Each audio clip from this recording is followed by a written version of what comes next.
So in the last video, we saw the implementation of an out-of-order processor using Tomasulo's algorithm, including the details of the pertinent data structures, the actions taken by each stage in the pipeline, and how exactly it implements register renaming. So let's put all of that knowledge into practice and run through an example of how this pipeline can reduce the number of stall cycles due to long latency operations by executing instructions out of program order. The example in this video will consist of a small number of instructions, so a somewhat limited scope. But in the next video, we'll look at out-of-order execution applied to a loop and how we can actually uncover a large scope by using dynamic instruction scheduling. Now, I want to build up the example in this video in steps, and so we will first get started with a relatively simple example focusing on how Tomasulo's algorithm implements value-based renaming, also known as copy-based renaming. In this example, we'll focus our attention on the dispatch stage and only on two of the data structures. The map table, shown here on the right, only a subset of the registers in the register file, and the reservation stations, again, focusing on only two of the total possible number of entries. Note that for the convenience of presentation, I'm presenting one reservation station structure here, where its target functional unit is noted in the table entry, but these could be implemented as partition structures. Okay, so let's get started.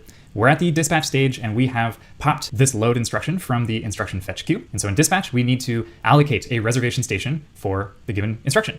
So let's suppose this load was allocated RS number 2. So the entry is now allocated, which means it is busy. So we mark, yes, this entry is in use. Do not allocate it to any other instruction. This instruction will eventually require the load queue to interact with the memory hierarchy. And the operation, of course, is the single precision load. So we've allocated space to dispatch, and now we need to concern ourselves with the operand values. So if you remember from the second video in this module, given an instruction that reads a register, we refer to the map table to find the location of the most recent write to that data. So this load is reading instruction R1, and we're assuming that an empty T field, an empty tag field here implies 0. So we have an empty tag for R1. That is the map table indexed by the name R1 is 0. So according to the rules in the last video, this implies that the value that we need to read is in the register file. So we will set the value field in the second reservation station row to a copy of the value in the register file indexed by the name R1. So I'll say that all one more time. We index into the map table. Remember, this was just implemented by the tags in the register file. We see that the tag is 0, which means the value is ready in the register file. And so we make a copy of the data from the register file that's indexed by the name R1, and we copy that into the VK entry of the allocated reservation station. So I'll mark that down here with the value of R1. That's how I'll represent this square bracket encoding. Notice that the load doesn't read from two registers. It simply uses R1 as a base address, and the immediate value of 0 is encoded into the instruction, which is also copied into VJ. So because we have all of the values required, all the operands are ready, then we set the tag bits of the reservation station entry to 0. I'll just mark it with a dash here. So are we done with this instruction? Well, no. It both consumes data, it reads registers, but it also writes to a register. So again, referring back to the second video of this module, where we covered the high-level concepts, then I hope you remember that on a write to some name, we also need to allocate a new location to enable renaming. So we've done that by allocating reservation station entry number 2, but we also have to note the mapping in the table. So the load is writing to register F1, and we need to update the table accordingly so that later readers of F1 can find the most recent write. We update the mapping to location, reservation station entry number 2, and we mark that in the table. And we did it. We dispatched the load instruction from the dispatch stage. Moving on, the dispatch stage in the next cycle pops from the front of the instruction fetch queue, and it finds this multiply instruction. We need to allocate a reservation station entry, so number 4 in this case happens to have been chosen. So we mark it busy. Yes, this entry is in use now. It will use a floating point functional unit, and maybe we have several to handle multiplies, additions, divisions separately. So I don't know, let's say it's floating point functional unit number 1. The opcode, of course, we extract it and copy it into this field. And now we get back to the renaming. So this instruction reads 2 values. So we need to look up into the map table to find out where are the locations. So we start by looking up map table of F0, and it's empty, which we're assuming here means it has a tag of 0. What does this imply? It means the storage for this name is in fact in the register file. So we will copy that value into the reservation station entry. since this is the first source operand, we'll put it into the J value field, and we are copying the register file entry indexed by the name F0. And when I say indexed by, I mean some numerical encoding of the name F0. So maybe it's the number 16 or the number 100, depends on how many registers we have in the ISA. And I'll mark that value copy into our reservation station. So VJ is holding the value that was in the register file at F0. And similarly, the instruction reads F1. So we query the map table to find out where is the location of name F1. And now we see that the tag is set to reservation station number 2. So the value that we need to consume for F1 is not the value held in the register file right now. That value would be stale. So we can't copy the value from the register file. We need to note the tag in the reservation station entry. So reservation station QK now, because we're updating the tag of the second operand, it is equal to rs number 2, which I'll update in the actual structure. And the QJ tag is set to 0 because we have the value ready, and we don't care what data is in the VK entry, since the tag is telling us the real value will be produced by the instruction in reservation station number 2, our load. And are we done? Well, not quite. The instruction also writes to a register, so we need to allocate a new location. Well, we did that by allocating reservation station number 2, but we have to mark the new mapping in the map table. So we update the map table for F2. Its location will be produced by the instruction in reservation station number 4. Okay, the multiply is dispatched. We pop from the instruction fetch queue again, and now we get this add instruction. Now, I won't go through the process for reading F7 and F8. I think you get it by now, and I hid them from the map table for the sake of convenience. But let's talk about the register that it writes. So F0, notice that we have a write after read between the multiply and the add instruction. Now, do we have to stall the add instruction to eliminate this write after read hazard? Well, sure, that could be correct. We could stall the dispatch stage and thus the fetch stage as well. But the whole point of this Tomasulo-based, this value-based register renaming is that we can write to the register file entry named by F0, what we previously simply called register F0, before the multiply executes. And this is because the multiply copied the most up-to-date value for F0 into its reservation station entry. So akin to what we saw with latching in the execute stage in the DX pipeline register in our in-order execute pipelines. And of course, the add would also allocate a reservation station, etc., but I won't go into these details now. Looking at the next instruction, this load, now it also would determine the location of its register name R1 in a similar way to that we saw, and it would allocate a reservation station entry, which would represent the new location for F1. But the key takeaway here is that this load can also write to the register file entry of F1 before the multiply executes. Notice we again have a write after read here on F1 between the multiply and the load, but we've eliminated that write after read hazard because the multiply instruction noted where its operand is coming from. It will be watching the common data bus, the CDB, for an incoming value produced by reservation station number 2. So we've eliminated this write after read hazard because the common data bus will share the older value required by older instructions, but we can update the register file directly to hold the latest value of F0 and F1 that are written to by the add and the load, respectively. Now there's another hazard lurking here. There's a write after write between the two load instructions, but again, we've eliminated it. So we can write to the register file entry for F1 even before the first load instruction executes. And again, that's because the multiply, which was relying on the value of F1 from the first load, it will receive its value through the common data bus. It's not relying on the data in the register file. Good, so that was a relatively small scoped example focusing on the dispatch stage, and we can see that there's a lot of things to worry about even there. We're going to build on these ideas, on these processes, on these structures, the map table and the reservation station, and we're going to look at a larger scale example of Tomasulo's algorithm and how it interacts with all of the structures of the out-of-order pipeline. Before we get into the whole example, I'm going to introduce a new pipeline diagram that we're going to use. So whereas we used to have time or cycles increasing along the x-axis of our diagram, now that we're getting into long multi-cycle instructions, variable length instructions with cache misses or cache hits, we won't have space to fit all of the cycles required. So we're going to use this more condensed form here. I'm going to zoom in again. So this is an alternative pipeline diagram. As we had before, going down the y-axis, if you will, we have instructions in program order as they're received by the fetch stage, and horizontally across the x-axis, we now have pipeline stages, no longer cycles. In each box or cell of this table, now we will write the cycles during which an instruction is in these stages. And it could be multiple stages, particularly for execute and waiting in the issue stage. Basically, comparing the pipeline diagrams from the previous module with these, we've swapped the stages with the cycles. We used to fill in the stages in each cell, and now we fill in the cycles. And this is more convenient for out-of-order execution. And a final reminder of what we saw in that last example. What happens in the dispatch stage? This is where a lot of the magic happens.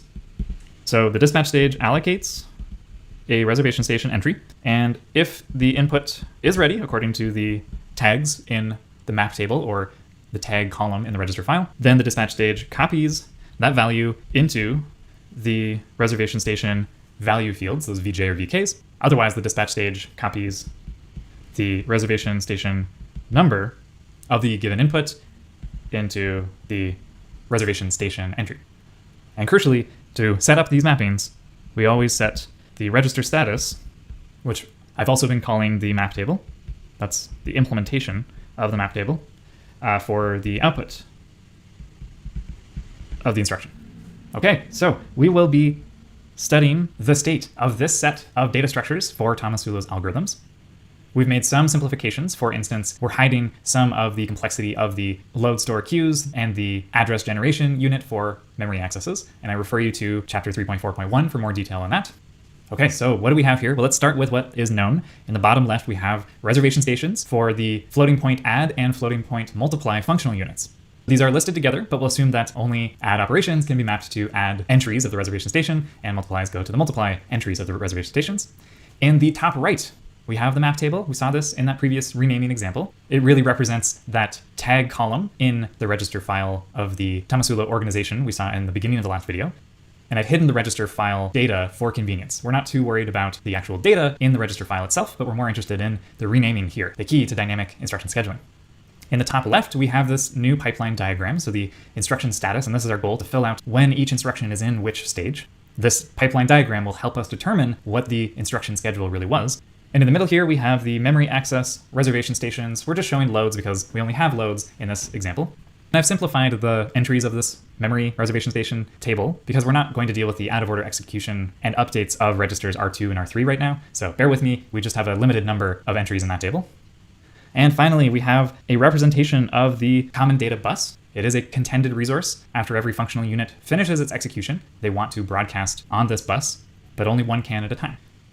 And wrapping up the tour of the data structures here, we have a list of the execution latencies for each of the types of instructions in the sample program here. This is the latency starting from the beginning of the first execute stage to the end of the last execute stage. Okay, with that tour out of the way, let's get to our example. Let's fill out this pipeline diagram to see how long it takes to execute these 6 instructions. We start with cycle 1. Now, technically, there should be an instruction fetch stage in our pipeline diagram, the instruction status table here. For convenience, let's just assume that the fetch stage has a perfect branch predictor. It is happily and correctly filling the instruction fetch queue with the correct sequence of instructions in program order. So at each cycle of the dispatch stage, there is a correct instruction to pop and start the dispatch. Okay, so we start the dispatch of this load in cycle 1.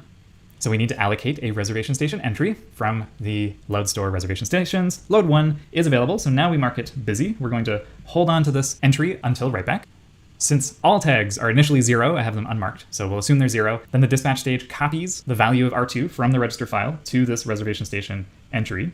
And we'll assume that there's some magic way that it adds the offset of 34 into that address. Let's keep this table simplified for now. Okay, we've allocated storage, we've read the right location of the register name R2, but we're writing to a register, and so we have to update the map table with the location of the most recent write, and that is load 1. That is the tag, that is the reservation station entry that will produce the value of F6. Good, we did it, cycle 1. So let's move on to cycle 2 now. So in the dispatch stage, we are able to pop the second load from the instruction fetch queue, and can we allocate reservation station storage for it? Yes, we can. Load 2 is available, so we mark it busy. We'll hold on to that until write back. We mark the dispatch in cycle 2. It didn't need to stall. We didn't hit a structural hazard. The instruction reads R3, and the tag for R3 again is 0, so we copy the value from the register file. Again, I'll assume there's a magic way to add the offset to it there. And are we done with dispatch? Not yet. We're writing to a value, so we need to update the map table to point to the new location. reservation station entry load to. And by the end of cycle 1, the first load had dispatched, and so we say that the first load entered the issue stage at cycle 2. Now there are a couple of things to notice in this cycle, which I will note down here. The first is that with dynamic instruction scheduling, with this Tomasulo microarchitecture, we can have multiple loads outstanding. The pipeline can be waiting for several loads to complete to receive their data from the memory system simultaneously. This is unlike that simple 5-stage pipeline where we assumed we had a magic memory unit of a single cycle latency. But by enabling storage for instructions to wait for the result of their values, the reservation stations, we can wait for the load unit to complete a long latency memory access. In fact, several of them simultaneously. A quick refresher, what is happening in the issue stage? So that first load instruction that we have above, here I'll zoom out. Well, the rules are that in the issue stage, an instruction must wait for its raw hazards to be eliminated by the CDB broadcasting the values of the tags that it's waiting for. But if there are no raw hazards, then the issue stage reads the values that were copied into the reservation station. And the issue stage sends these values, the instruction opcode, all of the information needed to the functional unit that will complete the operation. So what does that mean for our first load instruction here? Is it waiting for any read after write hazards? Well, no, it has all of the values that it requires. It copied the value of register R2, and assuming we've had a way to add 34 to that value, then by the end of this issue stage, we send this instruction to the load store functional unit to start the load, where it interacts with the data cache. Okay, on to cycle 3.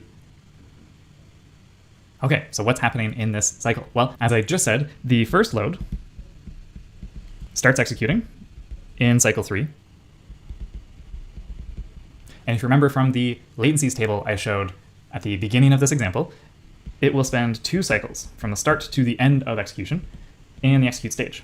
Now I will mark when a instruction finishes in a given stage, so I'm not going to mark down that first load in the execute stage just yet. And what's happening with our second load? Well, it's in the issue stage. Now, does it need to wait on any raw hazard? Well, no. We made a copy of the value of register R3 from the register file, so its operand is ready, and we can issue the second load instruction in cycle 3. So by the end of cycle 3, we will be sending this instruction to its functional units and checking in on our dispatch stage. So we popped the next instruction from the instruction fetch queue, and we found this multiply, so we're in the process of decoding it. Now, can we allocate storage for this instruction? Well, yes, there is an available multiply reservation station, so we mark multiply 1 as busy, and we can fill out the rest of the entries in this reservation station because we are decoding this instruction during dispatch, so we extract the opcode. Now, what about the values that the instruction reads? So we have 2 operands, F2 and F4, and as usual, we check the rename table. So F2 was renamed. So this multiply instruction will get its value from the load to reservation station entry and not from the register file directly. So that means we set the tag bits for the first operand, and we don't care about the value. And then checking in on the second operand. Its tag is empty, its tag is 0, which means it is ready. So the value in the register file is written or copied to the second operand value field in the reservation station. So we make a copy of F4 from the register file, and we set the tag to 0, or I'll just mark it blank here, implying that the second operand is ready. And we're almost done with this batch. The multiply, of course, writes to register F0, so we need to allocate storage, but we did that by allocating a reservation station entry, and we wrap up by updating the map table so that later readers of F0 know where to find the latest value. Mult1, and that wraps up the dispatch of the multiply in cycle 3. We are ready to move on. Cycle 4. What's happening now? Well, the first load finishes executing. Remember, it was a 2-cycle execute that started at the beginning of cycle 3, and it finishes by the end of cycle 4. So we assume the data from memory is available to us by the end of cycle 4. And on that note, the second load has started executing.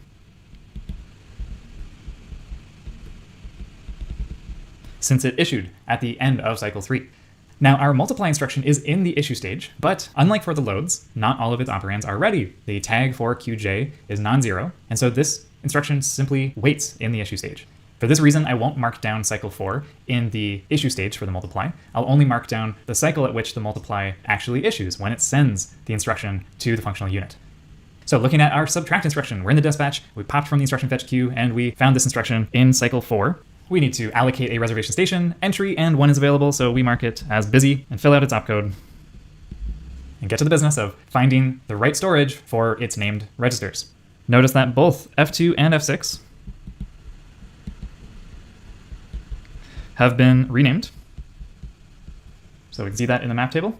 And that implies that the tags held in the map table are copied into the tag columns of the reservation station entry. So that is load 1 and load 2. And we don't care what values are there because the tags are non-zero. And wrapping up the dispatch, we need to update the new location of the name register F8. And so we mark the reservation station entry of the subtract instruction. And that is it. We've wrapped up the dispatch of the subtract in cycle 4 and onward to cycle 5. So our load has finished executing. It's entered the write back stage. Now first we need to check, is the CDB, the common data bus, available? Or are we contending with some other functional unit for it? And assuming it's not, then we don't need to wait. And so this first load can broadcast its tag and value. We'll just call the value here memory of load 1. What value was in memory doesn't particularly matter for this example. So who's listening to the CDB? Of course, the register file or the map table and the reservation stations. So on the side of the register file, if the output tag in the map table matches, then the register file updates the register value with the value sent over the CDB, so memory of 1 here, and it clears the tag,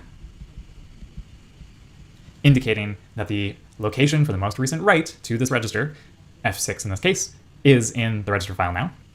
Now on the side of the reservation stations, the CDB also broadcasts there to all the reservation stations. And the reservation stations query, is anyone or any of my entries waiting on the tag load 1, i.e. is there a tag match in any of the entries, or give me the list of all the entries where there's a tag match. And where we have a tag match, then the reservation station writes the value from the CDB into the corresponding value field. So VJ or VK. Okay, so what do these two steps look like in our data structures here? So on the map table side, on the register file side, do we have any tag match with load 1? Well, just taking a quick glance back at cycle 5, yes, we got a tag hit at F6. So that means we write the value of memory of 1, that's made up value, into the register file at F6, and we clear the tag value there to indicate that the register file is now ready. And on the side of the reservation stations, is anyone waiting for load 1? Well, yes. Referring back to the add 1 entry, it had a tag of load 1, so it was waiting for this very value, which we copy into the VJ field, which was waiting for it. So mem of 1 is copied there, and we clear the QJ tag since that operand is now ready. And the other key step of the writeback of this first load is that we free the reservation station entry for that instruction. So we mark no in the busy field. This is now available to be allocated to future load instructions. So we free the load 1 entry. Okay, let's regroup. So the writeback of the first load is finished.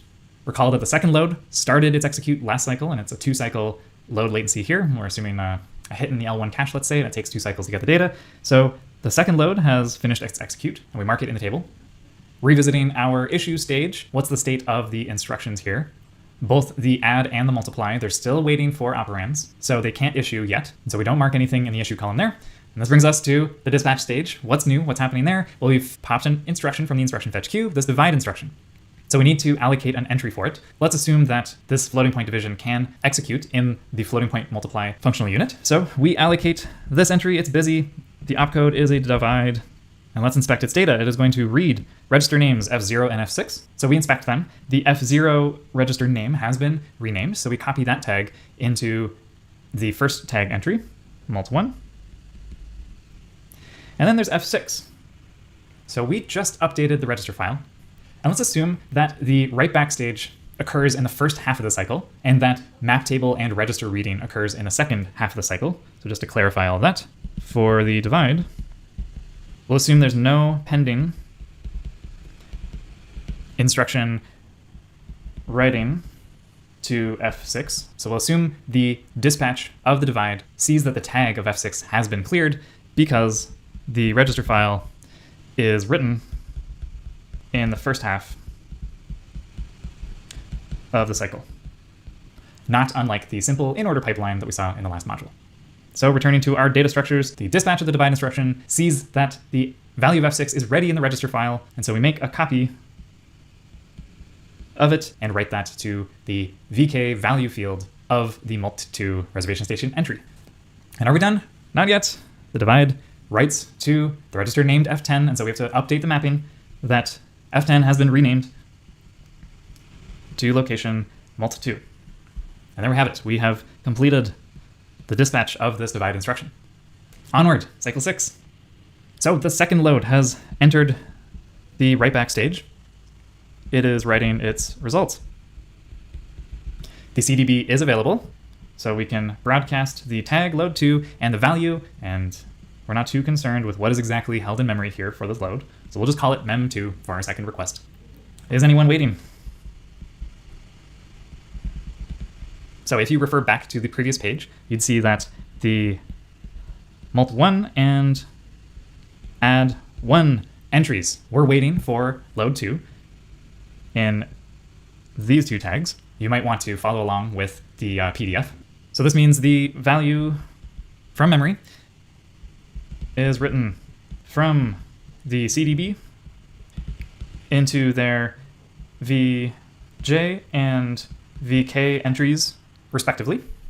So we copy from the CDB into these entries, and consequently we reset their tags to 0. And if we assume all of this happens early in the cycle, now the tags for mult1 and add1 are ready, so we can actually issue them. So mult1 and add1 can issue, and they'll start executing in the next cycle. That's what it means to issue. You start in the next cycle. So excitingly, the multiply and the subtract instruction, which was in add1, they issue in cycle 6. So that's a lot of activity on the reservation station side coming from this write back. On the register file side, there's also activity because we got a tag match on F2 in the map table. It's not shown here, but look at cycle 5 and you'll see it there. So this means we clear the entry in the map table since we got a tag hit. So that's cleared, and of course we have to copy the value from the CDB into the register file into entry F2. And we assume that we do this in the first half of the cycle again. You'll see why this matters in just a second. So there's no pending instruction writing to F2 from the perspective of the second half of the cycle. Have we finished the write back of the second load? Almost, not quite. We need to free the reservation station entry for that load. As we finished waiting in issue, we finished waiting execute. So that resource is now available to be allocated, and that wraps up the write back. Now, is there anything to be done for the divide instruction? Well, it's still waiting on its data, so that's mult2. It's still waiting on mult1 to produce the value that it requires, so no changes there. And that brings us to the dispatch of this final addition instruction.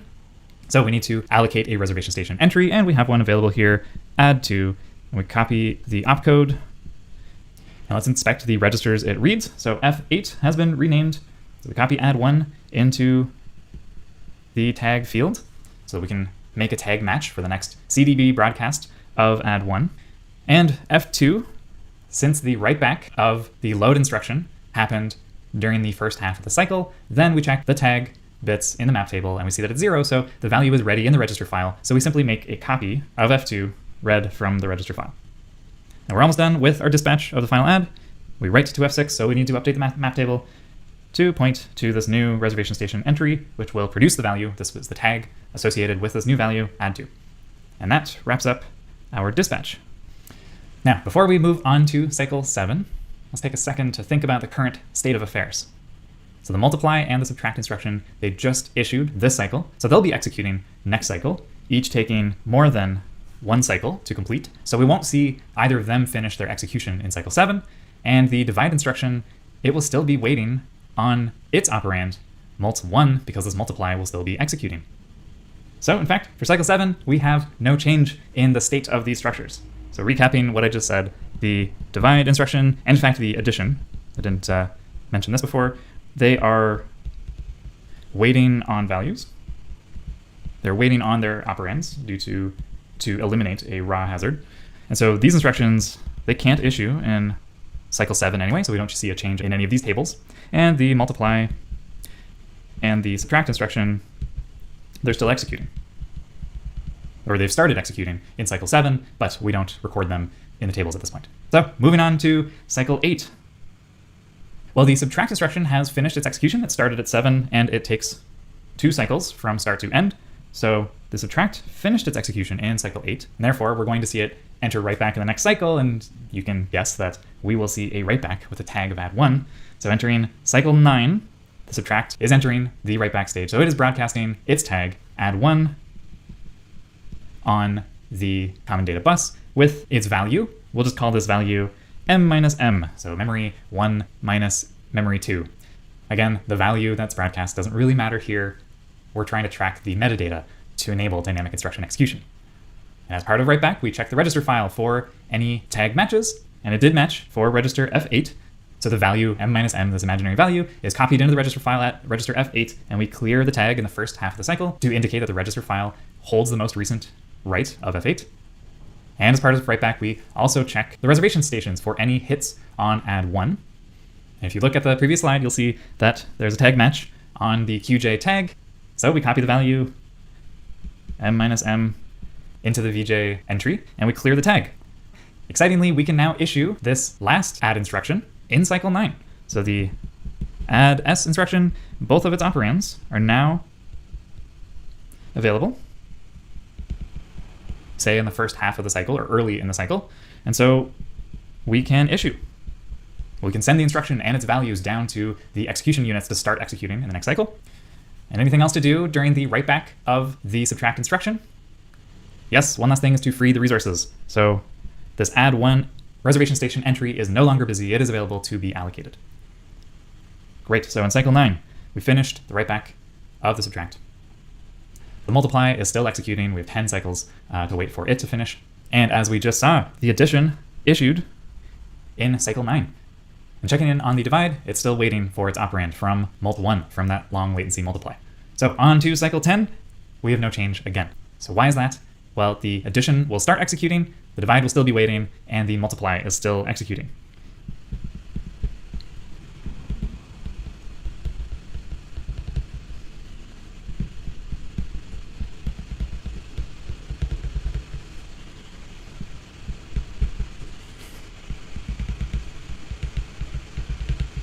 Onward to 11 then. At this point, the add has finished its 2-cycle execution. It started at 10, it finishes by the end of cycle 11.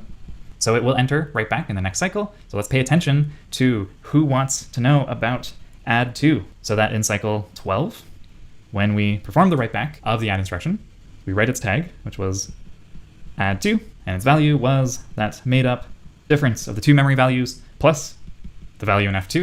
In fact, if I'm not mistaken, this ends up being mem1 minus mem2 plus mem2, so it might just be mem1. The value is not what we're interested in here. It's the timeline, the schedule. That's what we're really focusing on here, and all this metadata to help us achieve that. So the adds in write back, we're broadcasting this value and this tag, and there was a tag match for register F6, so we copied the value from the CDB into the register file, and we cleared the tag in the first half of the cycle. And there were no other tag matches in the reservation stations, so the last part of the write back is to free deallocate this reservation station entry, and that wraps up the add. In cycle 13 through 15, we have no changes, and that's because the multiply is still executing its 10-cycle operation.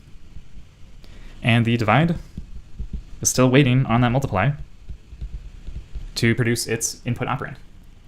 Okay, finally, cycle 16, something happens, and that is that the multiply finishes its execution. This was 10 cycles of latency from the start of execution in cycle 7 to the end of cycle 16.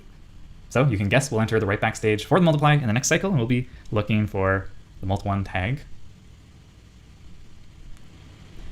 And so sure enough, we broadcast mult1 on the CDB with a value of what was loaded from memory into F2 multiplied by the value that was in F4. And as I just highlighted on the last page, we had tag matches in the register file. So we write this value into register F0 and clear the tag in the first half of the cycle. And we got a tag match in the reservation station in the QJ element of mult2. So we copy the value from the CDB into the value element of mult2. And since the divides operands are now both ready, so we cleared that tag, now at long last, the divide instruction can start to issue. So we mark that down in cycle C17. So it will begin its 40 cycle execution starting in cycle 18. And to wrap up the write back, we free this entry, and that concludes the write back of the multiply instruction.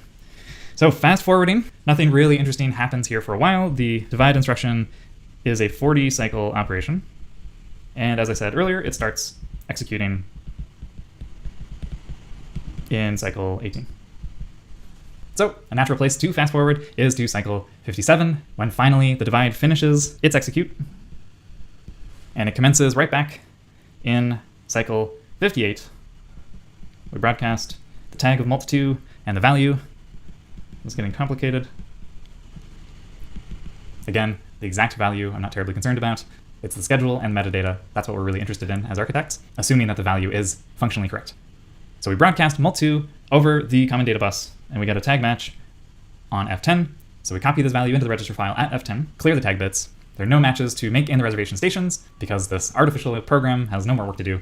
So we simply deallocate the reservation station entry, and that wraps up the write back of divide, and in fact, the entire execution storyline of these 6 instructions. So this pipeline diagram that we've built up through considerable effort, thanks for coming along with me, it illustrates 3 key properties of the Tomasulo algorithm. So first is that this algorithm has in-order dispatch. So if you look down the dispatch column, you'll see that the dispatch cycles increase according with program order. They match program order. So we have dispatch order shown by this pipeline diagram. And this Tomasulo algorithm, of course, has out-of-order execution. This is what I was promising you all along, that we could find independent work to start executing early.